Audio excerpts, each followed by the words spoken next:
অভিষেক ব্যানার্জির ব্যবহার ভালো নয়, সে সম্মান দেয়া জানে না, এই বলে আরও অনেক কিছু বলে অভিষেকের সমস্ত মামলা থেকে সরে দাঁড়ালেন কল্যাণ ব্যানার্জি।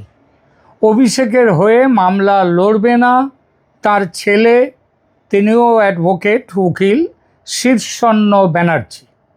তো হঠাৎ কি এমন হলো যে মমতার পাশে এখনো পর্যন্ত টিকে থাকা কল্যাণের কি এমন হলো যে তিনি প্রত্যক্ষ ঘোষণায় অভিষেকের পাশ থেকে এবং পরোক্ষ ঘোষণায় মমতার পাশ থেকে সরে দাঁড়ানোর কসম খেলেন?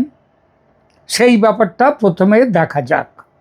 কলকাতা হাইকোর্টে এখানে ওই যে বিধানসভার যে স্পিকার সংক্রান্ত যে সই জালিয়াতি, স্বাক্ষর জালিয়াতির মামলায় হাইকোর্টে অভিষেক ব্যানার্জিকে আইনি সহায়তা দিচ্ছিলেন এবং বৃহস্পতিবার শুনানিও নির্ধারিত ছিল। তো কিন্তু কল্যাণ জানতে পারেন যে অন্য একজন আইনজীবী অয়ন ভট্টাচার্য তাকে প্রতিনিধিত্ব করতে অভিষেক ভট্টাচার্য দিয়েছেন হাইকোর্টে, কল্যাণের সঙ্গে তিনিও হাজির থাকবেন। কল্যাণ সিনিয়র, আর ওই অয়ন ভট্টাচার্য তিনি কল্যাণ বন্দ্যোপাধ্যায়ের চেয়ে অনেক জুনিয়র। এখন সিনিয়ররাই ঠিক করেন যে জুনিয়র কে থাকবে তার সঙ্গে, কিন্তু এখানে ওটা ঠিক করে দিয়েছে অভিষেক ব্যানার্জি। এটা কল্যাণের মানে লেগে গেছে, এতেই কল্যাণ ক্ষেপে যান। তিনি অভিষেকের এই আচরণটিকে অহংকার এবং ব্যক্তিগতভাবে অপমানজনক বলে উল্লেখ করেছেন এবং তিনি ঘোষণা করেছেন আজ থেকে তিনি এবং তার ছেলে শীর্ষণ্য তারা অভিষেকের সব মামলা ছেড়ে দিলেন। কল্যাণ আরও বলেন, মমতা যদি অভিষেককে ছাড়েন তবেই তিনি মমতার সঙ্গে থাকবেন, না হলে মমতার মামলাতেও তিনি নেই। রাগ ভালো, কিন্তু এতটা রাগ কি ভালো? আর কারণটা কি শুধুই ব্যক্তিগত অপমান, নাকি বিদ্রোহী শিবিরের ডাক? কল্যাণ কম চালাক নন, মান সম্মান বোধ যে তার খুব একটা আছে এমন কথাও আগে তেমন শোনা যায়নি। তাহলে তৃণমূলের এই দুঃসময়ে এমন ধনুর ভাঙা পণ কেন করলেন তিনি? তাহলে কি এটা মান অপমান নয়, হিসেবের খেলায় অভিষেককে ছেড়ে বেরিয়ে এলেন কল্যাণ? তাহলে কি কল্যাণও বিদ্রোহীদের দলে? এই বিষয়টি নিয়ে এখনকার আলোচনা। নমস্কার, ক্যালকাটা ডায়ালগস থেকে মনোজ দাসের প্রীতি ও শুভেচ্ছা নিন। যোগীন সরকারের সেই ছড়াটা আমরা ছেলেবেলায় পড়েছিলাম, এখনও মনে আছে। শুনেছি আজকাল নাকি এসব ছড়া আর স্কুলে শেখানো হয় না।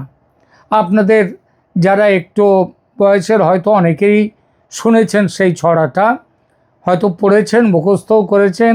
আমার সেই ছেলেবেলায় পড়া তবু এখনও মুখস্থ আছে, হারাধনের 10টি ছেলে। তো সেই এক এক করে তারা সব মারা গেল, শেষে যে বাকি ছিল তার সম্পর্কে ছড়ায় কি বলা হয়েছে মনে আছে? শেষটা, হারাধনের একটি ছেলে কাঁদে ভেউ ভেউ, মনের দুঃখে বনে গেল থাকলো না আর কেউ। কল্যাণ ব্যানার্জিকে যখন ভাবা হচ্ছিল যে তিনি হচ্ছেন হারাধনের সেই শেষ ছেলেটির মতো, মমতা ব্যানার্জির তৃণমূল কংগ্রেসের শেষ লোকসভা সাংসদ প্রদীপ, সেই প্রদীপটি কি নিভে যাচ্ছেন? শেষ সাংসদ বলে কি আর কেউ থাকলো? অভিষেককে ধরব না, কারণ তিনি নিজে তো এক অর্থে হারাধন। আজকের গল্পটা শুধু একজন নেতা বনাম আর একজন নেতার নয়, এটা তৃণমূল কংগ্রেসের ভেতরের ক্ষমতার লড়াই, বিশ্বাস আর অবিশ্বাসের গল্প। কল্যাণ ব্যানার্জি সরাসরি বিস্ফোরক অভিযোগ করেছেন। তিনি বলেছেন অভিষেক ব্যানার্জির ব্যবহার ভালো নয়, তিনি সম্মান দিতে জানেন না, ভীষণ অহংকারী, আজ এই দুর্দশায় পৌঁছেও জ্ঞান হয়নি তার। আর তার আজকে আমি তার সঙ্গে আর নেই। কারণ যার যে মানুষকে সম্মান দিতে জানে না, তার সঙ্গে কল্যাণ ব্যানার্জি থাকবেন না। এখানেই শেষ নয়, তিনি ঘোষণা করেছেন অভিষেক ব্যানার্জির সমস্ত মামলা থেকে তিনি সরে দাঁড়াচ্ছেন। তার ছেলে সেই শীর্ষ ব্যানার্জিও আর কোনো মামলা লড়বেন না অভিষেকের হয়ে। এই ঘটনাটি কেন গুরুত্বপূর্ণ? কারণ কল্যাণ ব্যানার্জি শুধু একজন নেতা নন, তিনি তৃণমূলের আইনি লড়াইয়ের অন্যতম মুখ। দলের কঠিন সময়, বিশেষ করে কেন্দ্রীয় তদন্ত সংস্থার মামলায় কল্যাণ বারবার দলের হয়ে লড়েছেন। এই মুহূর্তে কাকলি ঘোষ দস্তিদারকে সরিয়ে মমতা অফিসিয়ালি যে চিঠি দিয়েছিলেন, সে চিঠি স্পিকারের কাছে পৌঁছেছে কিনা সেটা নিয়ে বিতর্ক আছে। তবে সংবাদপত্রে পৌঁছে গিয়েছিল কাকলি ঘোষ দস্তিদারকে সরিয়ে তার জায়গায় দলের চিফ হুইপ পদে লোকসভায় কল্যাণকে নিয়োগ করছেন মমতা। আর দুর্মুখ কল্যাণ তার অন্ধ মমতা আনুগত্যের জন্য মিডিয়া ও সাধারণ মানুষের প্রচণ্ড উপহাসের পাত্র হয়েছেন। এখনও সংসদে দাঁড়িয়ে তার সেই কিতকিত কিতকিত কিতকিত কিতকিত অনেকের স্মৃতিতে তাজা। উপরাষ্ট্রপতির ধনখড়ের সেই খুঁড়িয়ে হাঁটা নিয়ে ব্যঙ্গ করেও তিনি যথেষ্ট কুখ্যাতি অর্জন করেছেন। সুখ্যাতিও যখন অর্জন করতে হয়, কুখ্যাতিও অর্জন করতে হয়। তো এসবের ফলে ভদ্রলোকরা কিন্তু কল্যাণে ক্ষিপ্ত হয়েছেন। কিন্তু মমতা আর অভিষেকের কাছে কল্যাণের দর এ পর্যন্ত বেড়ে গিয়েছিল। কদিন আগে কাকলিকে সরিয়ে, যেটা বলেছি, লোকসভায় কল্যাণকে চিফ হুইপ ঘোষণা করে পুরস্কারও দিয়েছেন মমতা। তাহলে হঠাৎ এই দূরত্ব কেন? হ্যাঁ, এখানেই আসে রাজনীতির সবচেয়ে সংবেদনশীল প্রশ্ন।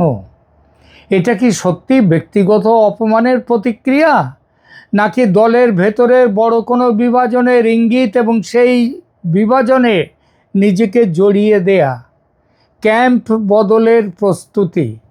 আরে বাবা, পাগলেও নিজের ভালো বোঝে, আর কল্যাণ পাগল এ কথা তার বড় শত্রুও বলবে না। কল্যাণ ব্যানার্জি কিন্তু এখানেই থামেননি। তিনি আরও এক ধাপ এগিয়ে বলেছেন, মমতা বন্দ্যোপাধ্যায় যদি অভিষেককে ছাড়েন তবেই তিনি মমতার সঙ্গে থাকবেন, নচেত নয়। তিনি মমতাকেও ছাড়লেন তার মানে। অথচ এই কথাটা কি তিনি মমতাকে বলেছেন যে আপনি অভিষেককে ছেড়ে দিন, তাহলে আমি আপনার সঙ্গে থাকব? আমি যতদূর জানি এখন অবধি সে কথাটা মমতার সাথে ওনার কোনো কথাই হয়নি। কিন্তু তার আগেই, কথা হওয়ার আগেই তিনি সাংবাদিকদের সামনে তিনি বাইট দিয়ে দিলেন, বলে দিলেন সব কিছু। এই যে বলে দিলেন, তার মানেটাই হচ্ছে যে তিনি ক্যাম্প চেঞ্জ করছেন। এই কথাটা রাজনৈতিক মানেটা কি? এটা সরাসরি চ্যালেঞ্জ দলের সুপ্রিমোকে এবং একই সঙ্গে দলের দ্বিতীয় সর্বাধিক ক্ষমতাধর নেতাকে। যদিও এখন এই মুহূর্তে তারা অতীত হয়ে গেছেন, তিনিও আর দলের সুপ্রিমো নেই, আর অভিষেকও দলের দ্বিতীয় সর্বাধিক ক্ষমতাধর, সেকেন্ড ইন কমান্ডও নয়। তার মানে হারাধনের 10টি ছেলে একসঙ্গে সবাই মরেনি। এই মুহূর্তে হারাধন রূপী মমতার পাশে কয়টি তার ছেলে আছে, মানে লোকসভার সাংসদ? কল্যাণ, সৌগত, দেব, আর কেউ আছে কি? সৌগত যাওয়ার বার্তা দিচ্ছেন। এই বয়সে এসে এতদিন রাজনীতি করার পর আর চোর চোর শুনতে পারছেন না। কয়েকদিন আগে তিনি বাইরে বেরিয়েছিলেন, কি একটা অনুষ্ঠানে গিয়েছিলেন, এবং সেখানটায় চোর চোর বলে ডিম ছোড়াটা হয়নি। তিনি ডিম থেরাপি তার উপরে বর্ষিত হয়নি, কিন্তু চোর চোর তিনি অজস্র শুনেছেন। তাতে তার মন খারাপ হয়ে গেছে। কারণ একদিন তো তিনি অধ্যাপক মানুষ ছিলেন, বয়সও হয়েছে, এই চোর চোর চিৎকার আর তিনি শুনতে পারছেন না, এটা তিনি নিজে বলেছেন। তাহলে তিনি এখন কোন দিকে যাবেন? আবার দেখুন, দেবের উইকেটটাও রীতিমতো নড়বড়ে। এমন ভাঙা উইকেটে একমাত্র খেলছিলেন কল্যাণ ব্যানার্জি। সেই উইকেটটাও যাওয়ার মুখে। হারাধনের একটি ছেলে কাঁদে ভেউ ভেউ, মনের দুঃখে বনে গেল রইল না আর কেউ।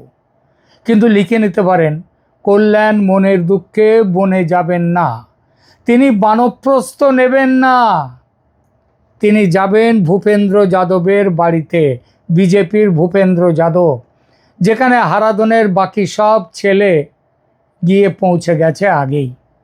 কয়েক বছর আমরা দেখেছি, গত কয়েক বছরে তৃণমূলের ভেতরে অসন্তোষ নতুন কিছু নয়। প্রয়াত মুকুল রায়, বর্তমান শুভেন্দু অধিকারী, অর্জুন সিং মন্ত্রী, অর্জুন সিং মন্ত্রী, তাপস রায়, আরও অনেকেই এই মন্ত্রিসভায় আছেন যাদের এক সময়ে তারা তৃণমূলে ছিলেন। এক সময়ের সবচেয়ে ঘনিষ্ঠ নেতারা মমতার, তারা অনেকেই দল ছেড়ে বিজেপিতে চলে গেছে। তাহলে প্রশ্ন উঠছে, কল্যাণ ব্যানার্জিও কি সেই পথেই হাঁটছেন? বাজারের হালচাল কিন্তু সেই কথাটাই বলছে। তবে এখানে একটা গুরুত্বপূর্ণ পার্থক্য আছে। কল্যাণ এখনও দল ছাড়েননি, তিনি সরাসরি বিদ্রোহ ঘোষণা করেননি, বরং তিনি শর্ত রেখেছেন। আর সেই শর্তটাই রাজনৈতিকভাবে বিস্ফোরক। অভিষেক বনাম মমতা, হয় অভিষেককে ছাড়ুন, নয় আমাকে ছাড়ুন। প্রশ্ন করতে ইচ্ছে হয়, তুমি কে হে কল্যাণ? কোথায় অভিষেক আর কোথায় তুমি? এই তুলনার সাহসটা কোত্থেকে হয় তোমার? অভিষেকের জন্যে পুরো দলকে দূর করে দিয়েছেন মমতা। আজ ব্রাত্য হয়ে কংগ্রেসের সোনিয়া গান্ধীর পায়ে গিয়ে পড়ছেন, অভিষেক গিয়ে পড়ছে রাহুল গান্ধীর পায়ে। যে রাহুল গান্ধীকে একসময় এই মমতা বলেছেন সেই বসন্তের কোকিল বলে কুকু কুহু করে ডাক দিয়েছেন মমতা, সেই তাদের পায়ে গিয়ে এখন পড়তে হচ্ছে মমতাকে, অভিষেককে। তার মানে অভিষেকের জন্যে পুরো দলকে দূর করেছেন যে মমতা, তিনি কোথায় কোন 3 পয়সার উকিল কল্যাণের জন্য ছাড়বেন অভিষেককে? ধন্য আশা কুহকিনী। এই বিভাজনকে প্রকাশ্যে এনে দিয়েছেন কল্যাণ। এখন আসি অভিষেক ব্যানার্জির প্রসঙ্গে। তার মামলা এখন কে লড়বে? আগে মমতার হাতে সরকার ছিল, রাজকোষ ছিল, টাকা আমার বাপের, আমার না, মমতার বাপের। সুতরাং যাকে খুশি দিয়ে গেছেন। লাগতো টাকা, দিত গৌরী সেন। মানে সেদিন বদল হয়েছে, কিন্তু ভিখারি তো হয়নি অভিষেক। কপিল সিব্বল, অভিষেক মনু সিংভি, শ্যাম দেওয়ান, এরা তো কম কামাই করেননি বাংলা থেকে। এখন এ দুঃসময়ে কি কিঞ্চিত ডিসকাউন্টেড রেটে অভিষেকের কেস নেবেন না?